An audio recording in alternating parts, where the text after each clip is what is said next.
కూడా same question అడుగుతాను. మీరు స్పీచ్ లోపలే ప్రిపేర్ అవ్వండి అదేంటి అని. హాయ్ అండి.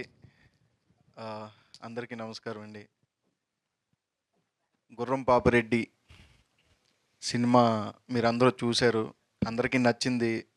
మంచి మంచి రివ్యూస్ కూడా వేస్తున్నారు. మా డైరెక్టర్ గారు, మా ప్రొడ్యూసర్స్ కొంచెం టెన్షన్ పడుతున్నారు. But sir, good things take time. Don't worry. Reach వెళ్తుంది ఖచ్చితంగా. ఆడియన్స్ తీసుకెళ్తారు, మీడియా వాళ్ళు తీసుకెళ్తారు, మేము కూడా తీసుకెళ్తాం.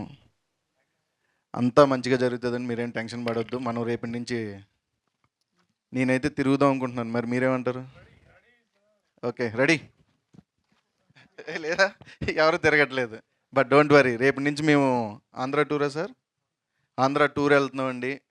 మంచిగా అక్కడ మమ్మల్ని మీట్ అవ్వడానికి అందరూ రండి, కలుద్దాం, మాట్లాడదాం. టైం ఉంటే భోజనం చేద్దాం. ఇంకా టైం ఉంటే అంటే వాళ్ళు వదిలితే నేను పర్సనల్గా తిరుగుదామని ఉంటుంది. బట్ వాళ్ళు వదలరు, వేరే వేరే థియేటర్లు తీసుకెళ్తారు.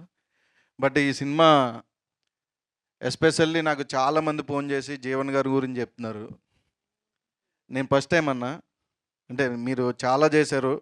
నేను డే వన్ చెప్పా ఆయనకి, అన్న నీకు తెలియట్లేదన్నా, నీ క్యారెక్టరు నెక్స్ట్ లెవెల్లో ఉంటుందని చెప్పాను కదా. అని మళ్ళీ అబద్ధం అనుకుంటారు.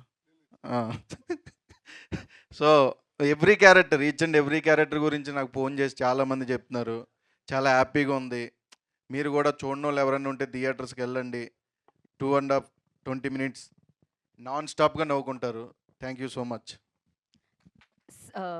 రాజ్ కుమార్ గారు, సేమ్ క్వశ్చన్ అండి. మీ జీవితంలో ఒకటి తీసి ఇంకొకటి రీప్లేస్ చేయాలి అంటే ఏ ప్లేస్లో, ఏంటి, ఏ సిచ్యువేషన్? అర్థం కాలేదండి. అంత క్లియర్గా అడిగాను. అడిగితే ఏమో వేరే థాట్స్ అంటారు. ఇంకా దాన్ని మళ్ళీ క్లియర్గా చెప్పాలంటే కొంచెం కష్టంగా ఉంది. అంటే లైఫ్లోంచి ఒక సిచ్యువేషన్ని తీసి ఇంకొక సిచ్యువేషన్నో, ఒక థింగ్ని తీసి ఇంకొక థింగ్నో, లేకపోతే ఒక సినిమాని తీసి ఇంకో సినిమాను రీప్లేస్ చేయాలంటే, ఒక పర్సన్ని తీసి ఇంకో పర్సన్ రీప్లేస్ చేయాలంటే ఎలా? లేదండి, లైఫే ఒక సిచ్యువేషన్. సార్ కదండి, నేను మేడం. చెడు తీసేసి మంచి మాట్లాడుకుంటే బెస్ట్. నేను అదే చెప్దాం అనుకుని లోపు నువ్వు మైక్ లాగేసుకున్నావు. బట్ ఓకే, మళ్ళీ అడగండి, చెప్తా పర్లే. అంతే అండి, సేమ్. ఈ క్వశ్చన్ ఏంటి? సేమ్ క్వశ్చన్, మీరు ఆన్సర్ ఎలా తెలుసు? క్వశ్చన్ ఏంటంటున్నా, నాకు గుర్తులేదు. ఈ క్వశ్చన్ తీసేసి వేరే ఏదైనా మంచి క్వశ్చన్ని పెట్టాలని కోరుకుంటున్నాను. దానికి నాకు టైం కావాలి. సో చెప్పండి. మాదే ఉందండి మీ లైఫ్లో అంటే మళ్ళీ అడగని చెప్తా. వద్దండి, ప్రశ్నలు సమాధానాలు ఇప్పటితో సమాప్తం. పర్లేదు, చెప్పండి, చెప్తా. మీరు నేను మాట్లాడుకోవడానికి కాదు ఈ ప్రోగ్రామ్ పెట్టింది, మిగతా వాళ్ళు కూడా మాట్లాడడానికి.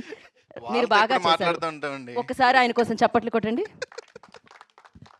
మీరు మీ స్థానానికి వెళ్ళండి. Thank you so much. And నా